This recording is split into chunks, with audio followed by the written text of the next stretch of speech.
I'm Barry Dunn, Dean of the College of Agriculture and Biological Sciences at South Dakota State University.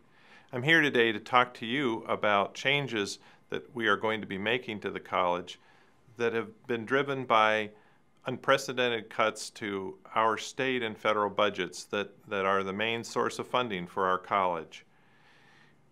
At South Dakota State, we are a land-grant university with a three-legged mission of teaching, research, and extension. The cuts will affect those areas differently, and I'd like to explain how. Our teaching mission will be affected the least. We are committed to keeping extremely high quality educational opportunities for our students. Our student body is actually growing, and we're very excited about that. The success of our graduates across the state and the nation is unprecedented. The cuts to our research program and our extension program will be more dramatic and much more visible to you. We currently have 8 experiment stations spread across the state. In the eastern part, they're mostly doing research on row crops and livestock. In the western part, we have stations that do experiments on range livestock production. But in the future, we'll be closing 2 of those stations to accommodate the budget cuts that we face.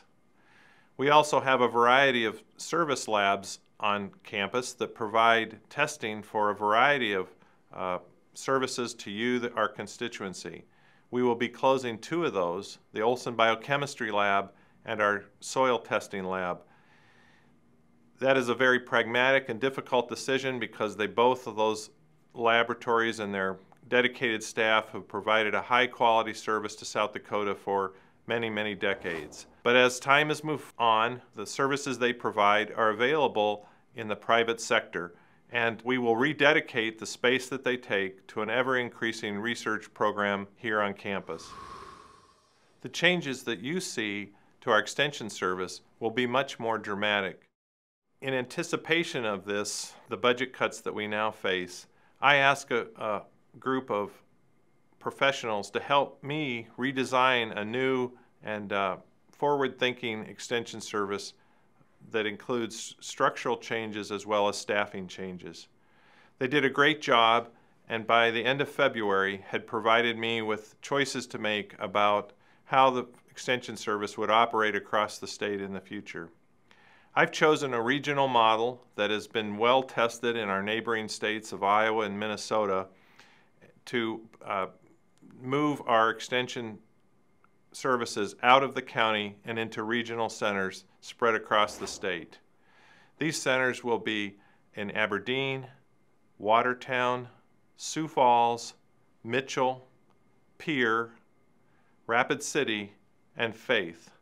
We will also maintain 3 federally supported extension centers on reservations. We selected these sites because they become the business hubs of South Dakota. They provide medical services for us, government services are located there, and they become major shopping and retail areas. 95% of the audiences we serve are within a 75-mile radius of these sites that we've selected.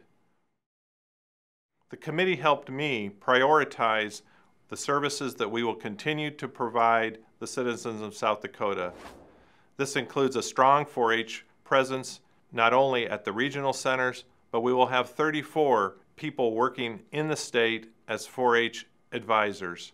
We also maintain and improve our commitment to production agriculture and also our family consumer science efforts in nutrition and family life. Our delivery systems will change.